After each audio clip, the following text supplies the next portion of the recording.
बुद्ध भगवान एक गांव में उपदेश दे रहे थे। उन्होंने कहा कि हर किसी को धरती माता की तरह सहनशील तथा क्षमाशील होना चाहिए। क्रोध ऐसी आग है जिसमें क्रोध करने वाला दूसरों को जलाएगा तथा खुद भी जल जाएगा।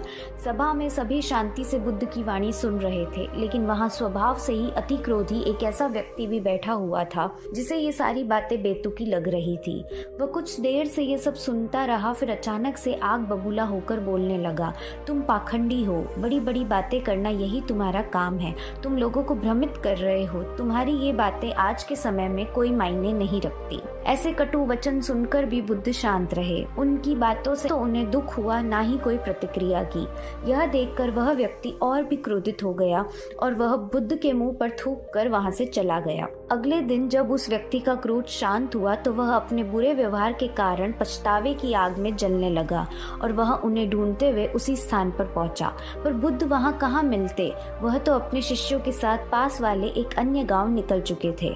व्यक्ति ने बुद्ध के बारे में लोगों से पूछा और ढूंढते ढूंढते जहां बुद्ध प्रवचन दे रहे थे वहां पहुंच गया।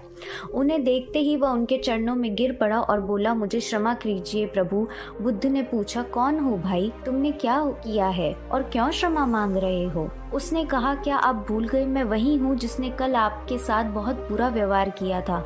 मैं शर्मिंदा हूँ। मैं मेरे दुष्ट आचरण की क्षमा याचना करने आया हूँ। भगवान बुद्ध ने प्रेम पूर्वक कहा, बीता हुआ कल तो मैं वहीं छोड़कर आ गया और तुम अभी भी वहीं अटके हुए हो। तुम्हें अपनी गलती का आभास हो गया, तुमने पश्चाताप कर लिया, तुम निर्मल हो चुके। अब तुम आज में प्रवेश करो। बुरी बातें तथा बुरी घटना याद करते रहने से वर्तमान और भविष्य दोनों बिगड़ते हैं। बीते हुए कल के कारण आज को मत बिगाड़ो।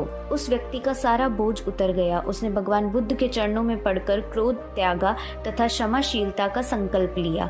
बुद्ध ने उसके मस्तिष्क पर आशीष का हाथ रखा। उस दिन से उसमें परिवर्तन आ गया और उसके जीवन में सत्य, प्रेम व करुणा की धारा बहने लगी। मित्रों, बहुत बार हम भूत में की गई किसी गलती के बारे में सोच कर बार बार दुखी होते हैं और खुद को कोसते हैं। हमें ऐसा कभी नहीं करना चाहिए। गलती का बोध हो जाने पर हमें उसे कभी नहीं दोहराने का संकल्प लेना चाहिए और एक नई ऊर्जा के साथ वर्तमान में प्रवेश करना चाहिए।